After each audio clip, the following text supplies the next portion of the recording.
Hello, fellow YouTubers. We've got an unboxing for you today. It's the Amazon Kindle, the new one. I just got it today. It's Christmas Day, by the way. Merry Christmas to y'all. As you can see, Amazon. It's not straight from Amazon, I don't believe. Never mind. Anyway, let's dive right in there. As you can see, I've already opened this, set it up myself, just to get used to it, so I'm going to do a review on it later. Anyway, open it up. And what do we have? We have the Kindle itself. We'll leave that for a minute. We also have... Oh, look. Very little documentation. Amazon's new eco-friendly paperwork. We'll set that off to one side. And now on to the Kindle itself. Well, at least under it just now. I'll see it's the Kindle. Put that to one side. And we've got the USB power cable plus you plug it in you plug it into your computer and you can sync books. Well, you just drag and drop books straight from your computer's hard drive onto the Kindle. Acts as like a flash drive. So I've been putting my books on it. We'll leave that over there just now. Now the Kindle itself. As you can see, it's not like the Kindle 3, Kindle keyboard, whatever you want to call it, 2G, 3G, whatever. It's not like that. It's a screen, a D-pad, and 4 buttons. Well, 4 buttons, two buttons on each side, and the power button down the bottom. Yeah, I believe on other Kindles, this is my first Kindle by the way. I believe on other ones, Kindle 2, the white one, the power button was up here on the top, or up here somewhere on the top. But on the Kindle, this one, it's right here down the bottom, right next to the power charging port and sync port and that micro USB port. And there's a LED indicator. You won't be able to see it on my camera, but there's an LED indicator in between the two. On this side, all we got is the buttons for changing up and down pages. Same on this side. The back, there's not much. There's a big Kindle logo, a couple of the Amazon thing, and all the certification badges and all sorts, and the well, the do not recycle this or whatever it is, and the quality control and whatever. And down underneath them, if you can see, I'll bring it up to the camera a bit more.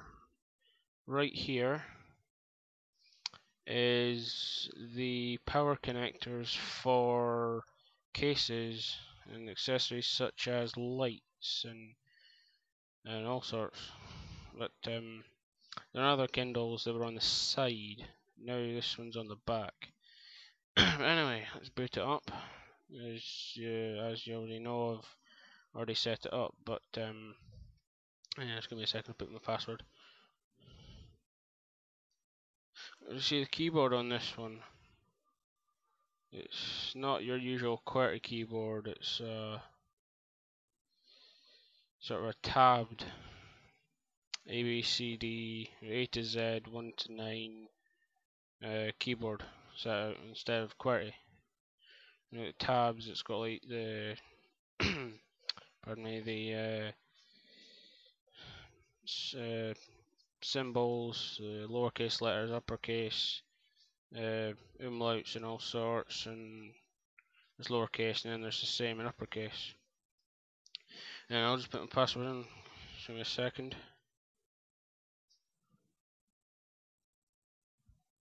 And yeah, you can put passwords on this. Oh, hold on.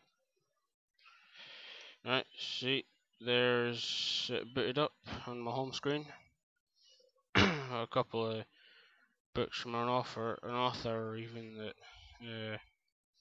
Some of you might have heard of, but I don't know, S.C. Stevens. Googler. Google S.C. Stevens. She's a really good author. These are all PDFs that I've put onto my computer. And there's the Kindle user guide. There's an American dictionary, the New Oxford American Dictionary, or Oxford Dictionary of English. Archived items. There's all my books. Second page, got more books. And welcome me. Yeah, wrong button. I'm still getting used to it.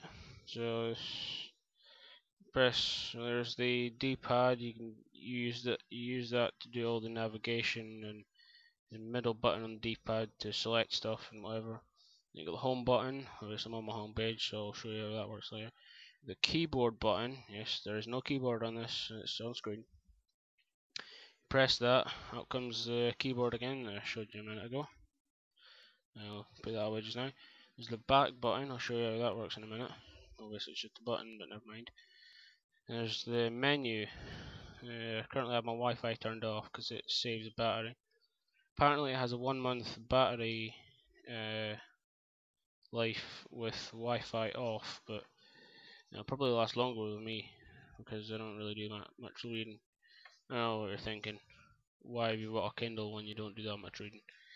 Well, I have got a lot of books, so it's better having one thing to read all your books on than having about 12 books in your pocket. Well, they wouldn't all fit in my pocket because they're about 300 pages long, but never mind. Now, there's the turn wireless on at the top, or off if it's already on. And there's shop and Kindle store. Change font size, but I'm not in the book, so I can't change that. Archived items, search, create new collection, sync and check for new items. There's also view downloading items, which is grayed out because I'm not downloading anything. Settings, experimental. I'll show you what that is in a minute. Of course, if you got a Kindle and you're a seasoned user, then you'll know exactly what it does. For those of us who don't, I'll show you that in a second. And there's a screen rotation thing as well. You can do screen rotation normal, like I'm using just now. You can do portrait. Crap. Just gonna get back. Then you can do upside down. You can see that, but it's upside down. Then you can do, bear with me for a second, this is the wrong way up. Then you can do sideways the other way. Give me a second, I'll put it back to normal. And back to normal. Let's look at a bit of reading. I'm not going to do my book, I'm just going to do the Kindle user guide. So, as most of you who have Kindles will know, that before this one, the Kindle had to refresh the screen. The screen is flash black every page you turn. On this one, you can do 6 or 7 pages without having to refresh the screen. I'll show you.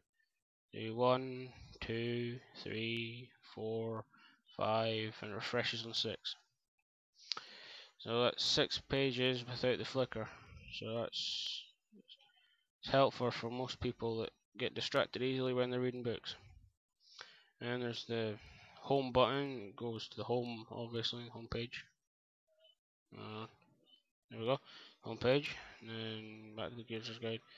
Basically, if you've just gone into a book, then that back button does exactly the same thing.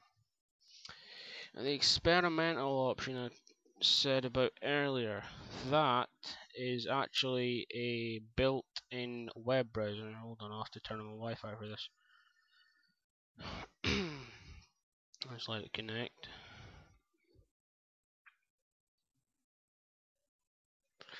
Right, that's it connected to my Wi-Fi. Right, experimental. Basically, all it says is web browser, launch browser. Click on that if you want to launch it, obviously. We are working on an experimental web browser. Do you find it useful? Question mark. Should we continue working on it? Question mark. We would love to hear from you. Please go to www.kindle.com/support and tell us what you think. That's all it says, apart from all the bump all over the screen. Anyway, let's launch the web browser. As you can see, I've been playing with my web browser at the moment. I'm currently on eBay for no apparent reason. But there's a box comes up on the screen with a magnifying glass in it. And basically, you can move it around the screen to where you want to zoom in the bit that says iPhone, ink cartridges and stuff. You see, there's not very much glare if I point it to the window. There's almost no glare. You zoom in, you just click the center button, and it zooms right in.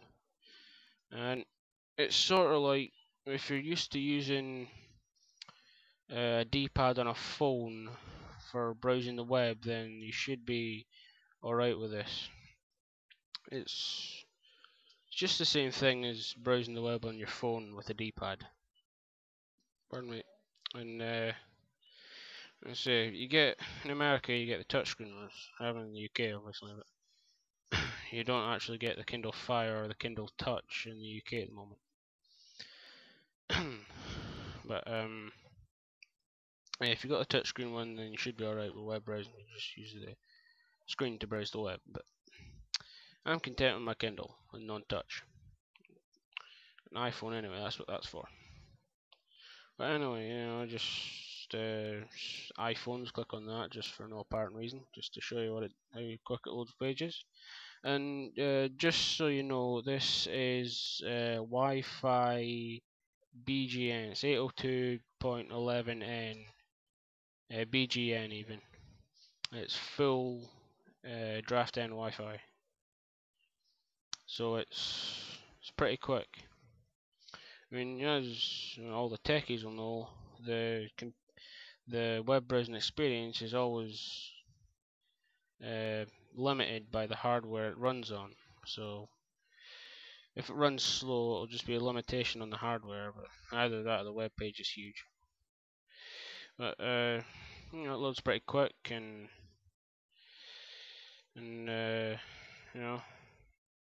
overall it's a good thing. There's a big picture of an iPhone.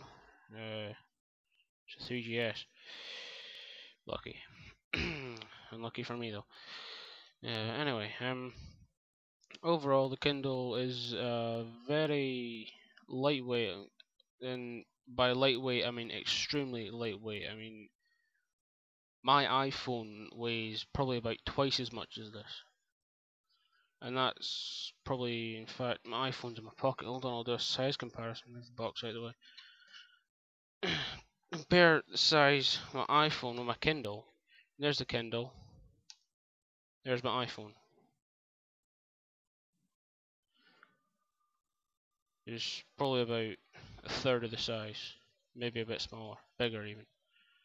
But iPhone honestly probably weighs about 2.5, maybe 3 times as much as the Kindle, and it's a hell of a lot bigger. It's a hell of a lot thinner as well. You see that? There's the iPhone and the Kindle. iPhone's a lot thicker. I'm saying that it's a phone, but anyway, let's not talk about iPhone. Anyway, overall the Kindle's really light, really easy to use, and generally if you have lots of books and you want to hold them all on one device, it's definitive. Just go for a Kindle. There's no other option. I mean, you could go for a Sony Reader. It's touchscreen and it's got all the fancy prancy stuff and all the gadgets and whatever, but for great value for money and overall performance epicness, basically, just straight go for a Kindle. Doesn't matter if you go for the keyboard or the normal Kindle Touch or Fire if you're in the USA, but just go for a Kindle. If you want one device for all your books, just go for a Kindle. Simple as. Anyway, this is Beslin508 clocking off. That was a unboxing and short review of the Amazon Kindle. Be sure to comment, subscribe and like it. I'm Beslin508. Goodbye.